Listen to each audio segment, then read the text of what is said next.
Hi everyone, আমি দিয়া চলে এসেছি একটি নতুন ভিডিও নিয়ে। যারা আর কি বুঝতে পারছো না বাচ্চাকে দুপুরের কি খেতে দেবে, তাদের জন্য কিন্তু আজকের ভিডিওটা একদম পারফেক্ট। দেখো, আমার সোনাকে আমি দুপুরবেলা দিই খিচুড়ি, আর তার সাথে দিয়ে দিই একটা ডিম বা মাছ। খিচুড়ি করবার জন্য নিয়ে নিয়েছি আলু, মিষ্টি আলু, ব্রোকলি, গাজর, বিনস, মুসুর ডাল আর চাল। ব্যাস, এই সব সবজিগুলো একসাথে ভালো করে ধুয়ে নিয়েছি। ধুয়ে দিয়ে দিয়েছি একটু পরিমাণ মতো জল, আর দিয়ে দিলাম 1 চিমটি লবণ। যাদের বাচ্চার কিন্তু এখনও 1 বছর হয়নি তারা কিন্তু লবণটা দিও না। আর দিয়ে দিলাম তার সাথে হলুদ আর 2-3 ফোঁটা মতো তেল।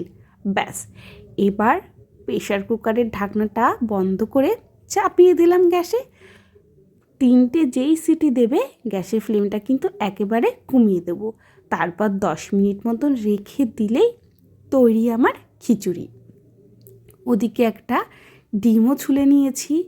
এবার তোমরা যে দেখতে পাচ্ছ খিচুড়ির উপরে যে এক্সট্রা জলটা আছে না, সেইটা আর খিচুড়িটা একটু আলাদা করে নেব।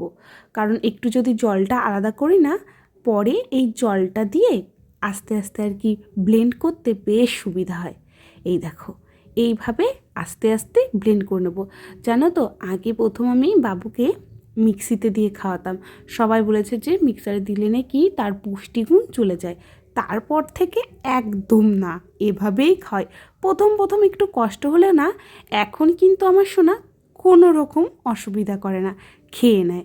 জানো তো, তো তোমরাও কিন্তু এইভাবে অবশ্যই ট্রাই করতে পারো। আর এভাবে কিন্তু আমি ডিম খিচুড়ি সব একবারেই ম্যাশ করে নিই।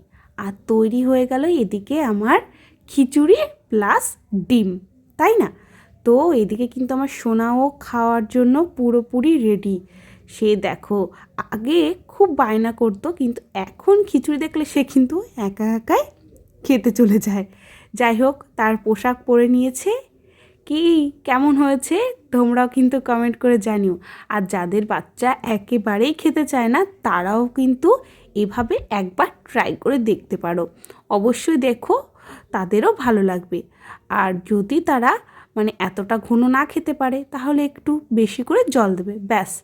তো আজকের ভিডিওটা তোমাদের কেমন লাগলো অবশ্যই কিন্তু কমেন্ট করে জানিও।